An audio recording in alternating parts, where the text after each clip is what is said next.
All right, Shalom. First and foremost, I want to give all praises, honor, and glory to the Heavenly Father and His only begotten Son. All right, Yahweh, by Hashem Yahweh Shai, by Hashem Arachak Wadash, the born speaking to the apostles, and others that great millstone who rule well, and tell us His 100% truth. All right, much peace and blessings be unto you, hopeful. Let out that not this word of thought, truth, and sincerity to what Yoakim I do say Shalom. I'm the Akira on coming in with a quick here. I'm entitled Declaring the End. So this is going to the book of 2nd. This is the 9th chapter, verse 1. And doesn't make the mention. Now, he answered me then and said, mention the time to on the end itself. And 1,000 is part of the signs past, which I have told you before. And really, those signs are really the prophecies, man. All right, because when I look at it as a timeline, basically. And you know, in every timeline, all right, say you're taking what's it called, American history, whatever. You got a timeline. It has various timestamps labeled by year. And then within those years, you have certain events that popped off, right? Like what's it called, American Revolution, and then it goes in other events that played out before that happened, and what's it called, other events that served as outcomes from that, what's it called, revolution and whatnot. You know, so you can look at it like that. You know, you have timestamps with labeled years and all the events that portray. So, and we see we're at the end of this thing, man. And that's what, and really, 2nd into the 9th chapter. It's really supported by Yahweh Shai, going to Matthew the 24th chapter, Mark 13, Luke 21. All right, because even made the mention now, when you see these signs come to pass, that's how you know we're at the end of this thing, man. All right, this should serve as a general indicator that we're at the end of this thing. You know, and this ain't a cliche because we always say it, but what's it called? If you really look at it in the grand scheme of things, a day in the Lord's eyes is about 1,000 years. That means really all this prophecy that feels like it's been delayed and styled down a bit, really just been a couple of minutes in the spirit realm. All right, so if things are moving fast, regardless, you like it or not, man. So yeah, what's it called? Then shalt thou understand that at the very same time when the highest will begin to visit the world which He made. Yeah, so let's talk about how the Lord doesn't see. Hey, what's it called? Biggest sentence against an evil work is not executed speedily. Therefore, it's in the hearts of the sons of men to do evil. Hey, but the thing is, the Lord sees all this stuff, man. All right, the Lord, look at what, if I'm mistaken, in the book of Psalms, it's like the 14th chapter or so. It goes into how the Lord looketh up from the heavens and what's it called? Tries man with His eyelids, man. And the Lord sees all this stuff, man. Hey, what's it called? Here's a quick precept, man. It came to mind. Amos 9 chapter verse 8, behold, the eyes of the Lord Yahweh, which the eyes are referring to what's it called, the angels, and the angels on the chariots. That's why as of right now you see what's it called, all right, sightings on a what's it called, major scale. You know, your so-called UFOs, which are really the chariots of the Lord. That's why you see them now more so than ever than what's it called, going back like four decades ago, man. It's more prominent now, especially with this whole wicked generation. So behold, the eyes of the Lord Yahweh are upon the sinful kingdom. And really, verse 8 is really applying to the northern kingdom, man, in pursuit of history. But it, like, what's it called, history repeats itself under the sun. Ecclesiastes, the 1st chapter, verse 9. And what's it called, you could also apply it to right here, man. You know, America is a sinful kingdom. And I will destroy from out the face of the earth, saving that I will not utterly destroy the house of Jacob, saith the Lord. See, that's future prophecy on delivering the elect. But I'm going to digress back to 2nd. This is the 9th chapter. All right, verse 3. Therefore, when there shall be seen earthquakes, and yeah, you go on Google, you search up freaking current earthquakes today, and you got like 2.4 magnitude in so-and-so, Alaska, and 3.5 magnitude so-and-so in what's it called, Indonesia, and what's it called, 5.7 magnitude near like several, like 70 miles southwest of the Appalachians or whatnot, you know. So you can go on Google right now and search that up. As a matter of fact, the what's it called, the International Earthquake Information Center, they made the mention about there's about 55 earthquakes per day, so that's like about 20,000 earthquakes per year. All right, so with that being said, hey man, that's a fulfillment of prophecy right there, jumping at the damn book. And uproar to the people in the world. Uproar means what's it called, really rebellion. When I pull up the GMB, all right, the GMB of things, the Good News Bible version, the Good News Bible translation, the GMB. All right, that's you know, it has what's it called, mistakes, you know, as other translations do. All right, that's where you're not to rely on them, but hey, sometimes they give out good points, man. All right, like the NLT, ESV, GNC, they have various what's it called, translations, I can use for like better understanding on a certain precept. Hey, though it does add on. All right, it does that mistake. Block at the end. That's kind of bugging for me. So to remember it by verbatim. But what's it called? In the GMB made the mention, now therefore when there shall be seen earthquakes, national rebellions, all right, national intrigues, unstable leaders and confused rulers. If I really paraphrase it 100% verbatim. All right, so if I paraphrase it right, if not, it's a rough paraphrase, but it made the mention of national rebellion because, hey, you see that happening right now, even back in 2020. Again, that was like a couple of minutes ago in the spirit realm. You know, it was called, that's not too long ago. It's even relative, given the fact that it's just been 4 years. You know, what's it called, the 2020 riots, and what's it called in America. But even right now, today, you got your, whole parliamentary election protests going on nationwide in France because, people are getting pissed off at the fact that national rally is having success and it's holding more power than it usually does in that whole election thing. So they're in fear. They're out there graffitiing, breaking shit, property damage. That's why you got these people boarding up their houses now. And you even search up, current rebellions nationwide. And you got Sudan right now. You got the Sudanese army going against the paramilitary or so. As a matter of fact, this coming 26th of July, Cuba's getting ready to celebrate if I'm saying it, Day of Independence or something like that. Back in for something that happened back in 1953. So they're celebrating a rebellion from 1953 under Fidel Castro, if I'm not mistaken. Right. So that's an example, man. And it made the mention of stable leader. All right, confused rulers, man. Esau being your top leader, your top official. This guy's falling, stripping up on his own tongue. Right, even with your president, man, you see examples of that. And you go back to the past 4 years, you see how he was tripping, all right, shaking the damn air, slipping up in the speech, right, falling off his bicycle.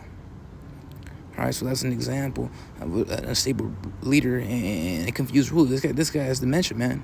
If anything, Esau should be spending the last moments he has of this fallen queendom, and a joy. He should be spending all that damn cash on that they done robbed of our people. That's all tax, all that tax trap and whatnot he be imposed. And really, that's just stealing your money. But really, they should be spending that money without care. They should be spending on jet skis and buying pizza, getting fat. Right? Committing gluttony, man. Hey, the law don't apply to you, Esau, so you can do whatever the hell you want. You shouldn't be working too much. At least, try and have fun. But you see this place falling down hard, man. So therefore, going back to the KJV, therefore when there shall be seen earthquakes in the uppers of the people in the world, then shalt thou well understand that the Most High, which is the title of the Heavenly Father, not his true name. All right, you can't be like, the Most High is his name. It's not his name. Really, it's Yahweh in the Hebrew. All right, going back to Ecclesiasticus, a.k.a. the book of Sirach, a.k.a. the book of wisdom, in the prologue, it makes it mention how the same things uttered in Hebrew and translated into a different tongue have not the same force in them. I mean, you can't call on Yahweh, way. That's not even the true pronunciation, man. It's Yahweh. Right? Yahweh, Yah meaning he, Yahweh meaning to exists. He is, he exists. In the name of the Heavenly Father. Right? The Most High Yahweh. That's how you could say it. That's the title. He's the highest spirit in existence, man. Who spake of those things from the days that were before thee, even from the beginning. Yeah, so since ancient times, basically. But the main mention spake of those things. But how did he speak? Right? How did he speak? Hey, through his servants, the prophets, man. Right? Hey, Amos 3 chapter verse 7. Surely the Lord Yahweh doeth nothing, but he revealeth the secrets unto his servants, the prophets. Yeah, secrets going into future prophecy. Going back to the ancient world, the Heavenly Father revealed things to our forefathers, to a select few. Hey, those being the prophets, our forefathers. And they saw things, man. They saw technology. They saw the missiles. Hey, look at the Apostle John. He saw 3 world wars. He foresaw the destruction. Right? He saw the Marcus Aurelius, things of that sort. He saw all these things. So it's only given to a select few compared to the masses of the world. All right? The whole world didn't see this thing. Only a select few. Now, obviously, the Lord did give visions.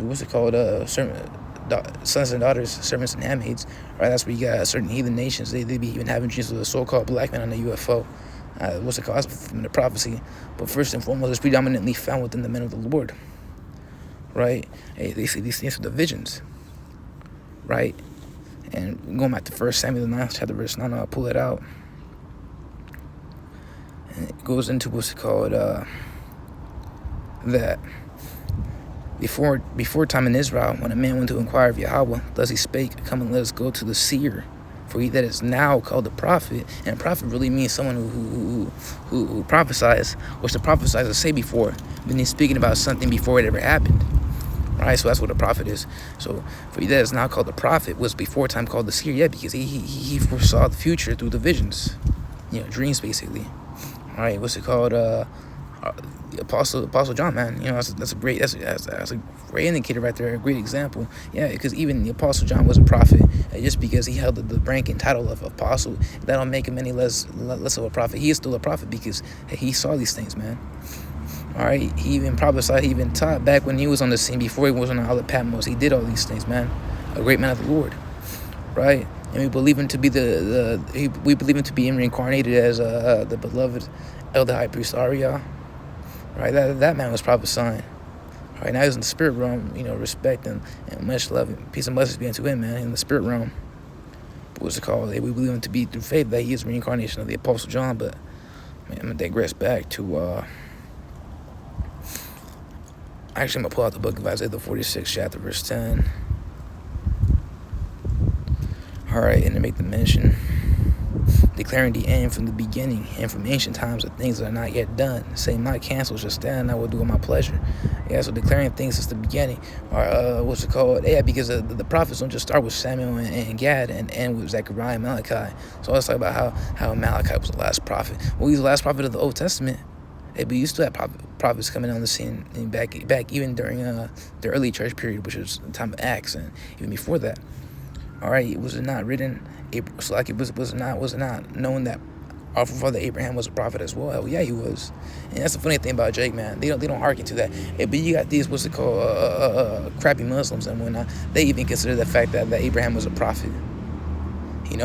They even consider that. Hey, but you still got people out here tripping like, nah, he was not a prophet. He was a man of the Lord, but he was not a prophet. He was known as a patriarch. He was a patriarch. Meaning what's it called? Really a forefather, progenitor of our people. All right, but really, he was also a prophet. All right, the book of Genesis, the 20th chapter, verse 7. This is the Heavenly Father, if I'm mistaken. He was speaking to Abimelech. This is when he took Abraham's wife, Sarah. And he spoke to him in a vision, saying, now therefore restore the man his wife, Sarah, for he is a prophet. Right? And he shall pray for thee, and thou shalt live. And if thou restorest her not, know if thou will surely die, thou and all that are thine.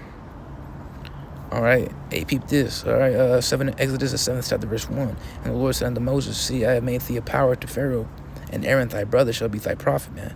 All right, because it was the prophet. It's like it was through Aaron that he spoke of these things. All right, what's it called? Moses feared. All right, he stuttered, and that's where the Heavenly Father got upset. And what's it called? He said, all right, go bring Aaron. He's gonna speak for you. And what does the prophet do? Hey, he speaks, man. Hey, we just speak about things that's going. We just speak about what the scriptures say. That's all we do. We're what's it called? Your audiobooks, man. We're audiobooks. We're audiobooks with a twist. We prophesy, right? And we teach. We break down things.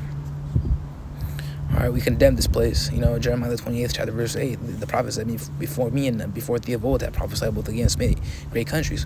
So let's talk about God bless America. God blessing America. More. God damn it, man. God damn America and whatnot. Hey, prophesy against meaning what's it called as enemies too, right? You're opposing America and you're prophesying against it. And what's it called? To speak of war, pestilence, and evil, as it is written, right? But what's it called?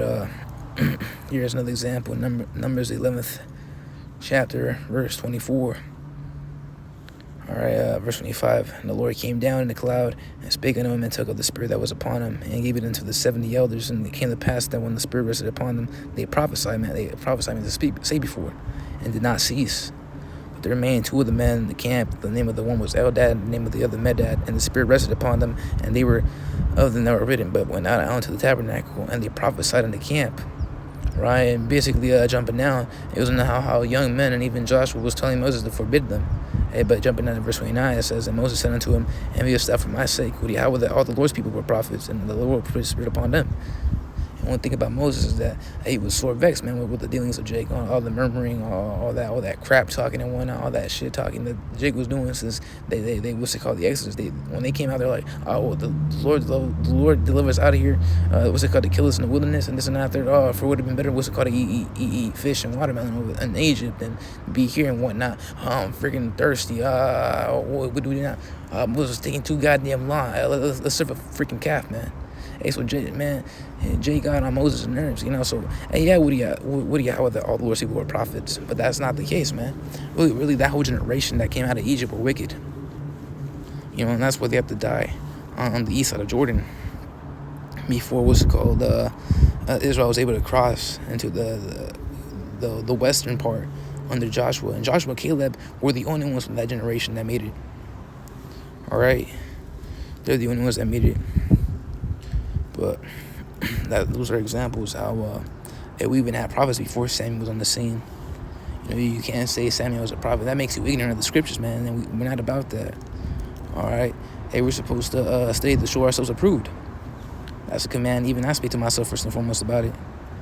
You know, hey, look, the book of Jude. You talk about New Testament, but you tend to overlook things, man. That's not what we're to do. When we look into the scriptures, we thoroughly analyze it.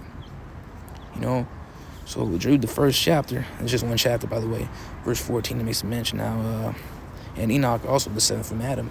And the seventh from Adam, because you go to the genealogy, and it's just Adam, and, you know, Cain and Abel, Cain fled, and Abel died, the righteous Abel. But it made the mention how Enoch also the seventh from Adam. All right, so you had Adam, and then it was Seth, and then jumping down, it was Enoch. Right, yeah, the whole lineage in the book of Genesis, the 5th chapter. I could just pull it out for right now. You know, why not? All right, but it reads in verse 4. All right, and the days of Adam after he had begotten Seth were 800 years, and he begat sons and daughters. All right, now verse 6. And Seth lived 105 years and begat what's it called, Enos. All right, jumping down. All right, Enos, what's it called? Begat Canaan. Canaan begat Mahalaleel begat Jared, and so on and so forth, man. Right? But jumping down, verse 20, all the days of Jared were 960 and 2 years, and he died. And Salaki, verse 19, and Jared lived that 3 begat Enoch. Or Salaki, verse 18, and Jared lived 160 and 2 years, and he begat Enoch. Now jumping down to verse 22, or Salaki, verse 22, and Enoch walked with Yahweh after he begat Methuselah 300 years, and he begat sons and daughters. And all the days of Enoch were 360 and 5 years, and Enoch walked with Yahweh, and he was not, for Yahweh took him. He had to, what's it called, chariot, man. Right, so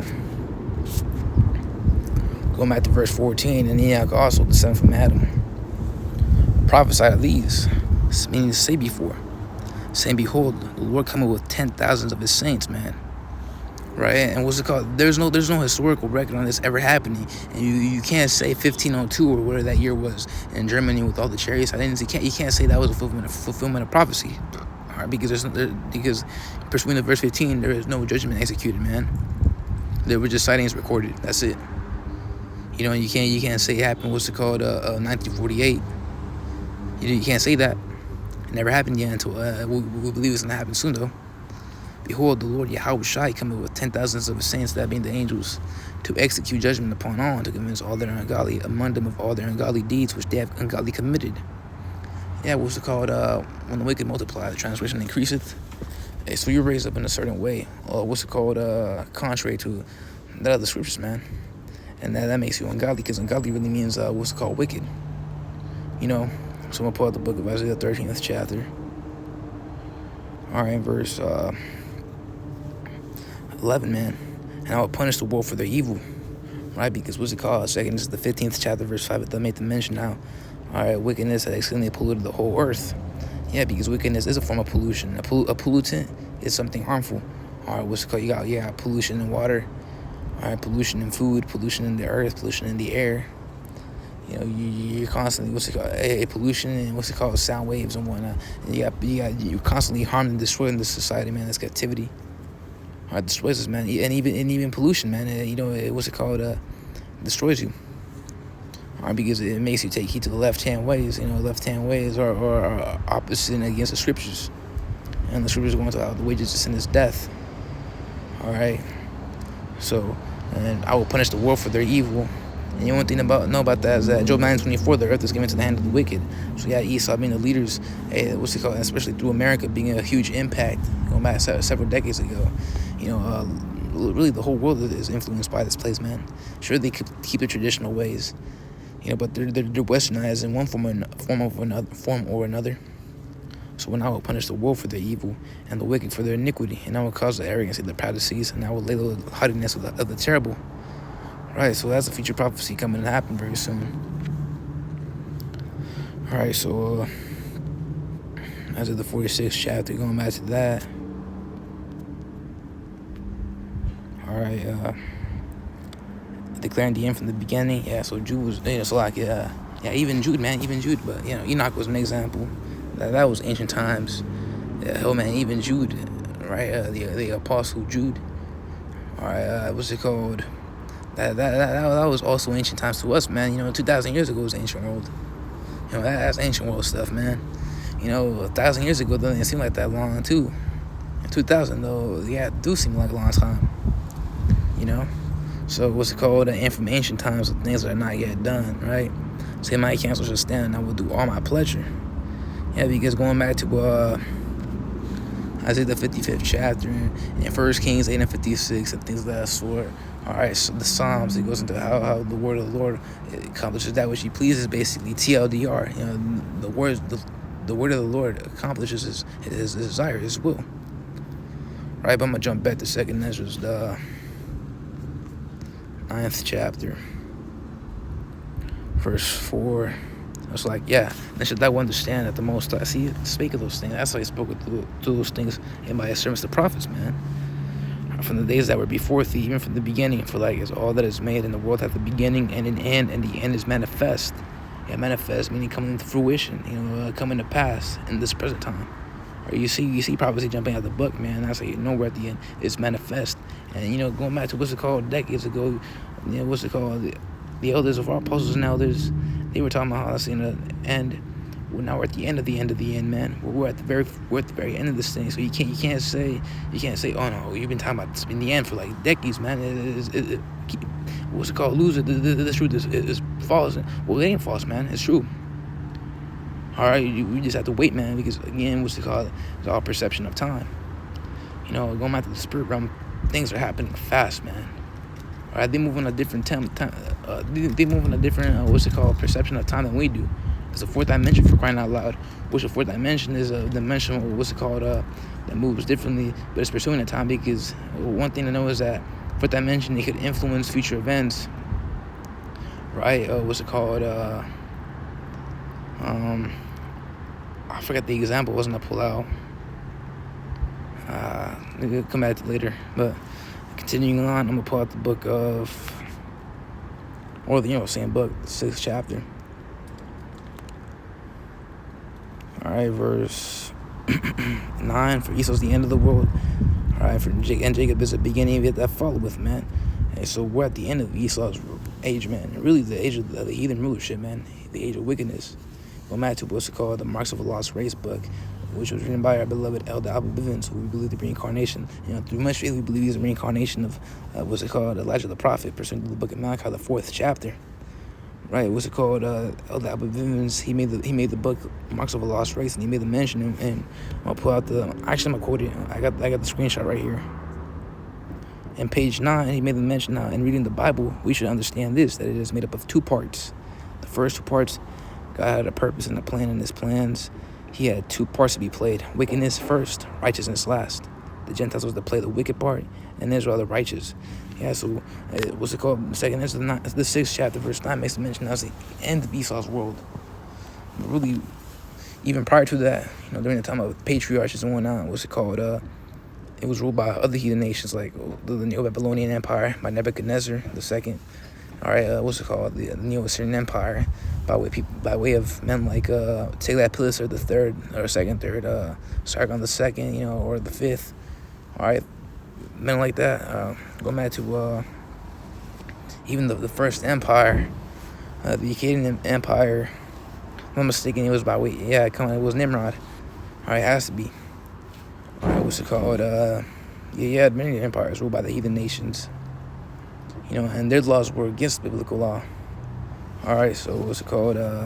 Really, it's the end of Esau's age, though. Esau's world. All right, that's why going back to the Genesis 25, it was so significant on Jacob holding the heel of Esau. Go back to the verse Amos mentioned how, and he said unto me, from Abraham and Isaac, when Jacob and Esau were born of him, Jacob's hand held for the heel of Esau, for Esau's the end of the world. All right, that's significant. Going to what's it called? Division. Rulerships, man. For Esau's the end of the world, then Jacob is the beginning of it that followeth. Right. So what's it called? We're at the end of this thing, man.